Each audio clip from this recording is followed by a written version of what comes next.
impact warning. Issued by DHS and requested by PCSO. The asteroid was reported to hit 56.6 kilometers, affecting the following areas: Fremont, Scotts Valley, Santa Cruz, Monterey, San Diego, Gilroy, and Morgan Hill. This is not a test. Seek shelter now.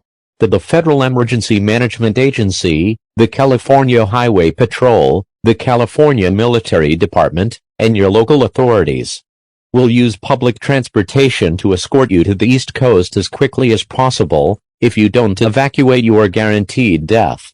If local transport miss your area, call 844-LABOR-DR or 844-522-6734, or go to a room without windows and minimal outside air. The asteroid will make debris up to 55 inches.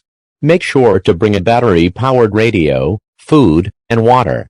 These things will help you survive for at least a month. This is the Emergency Alert System signing out.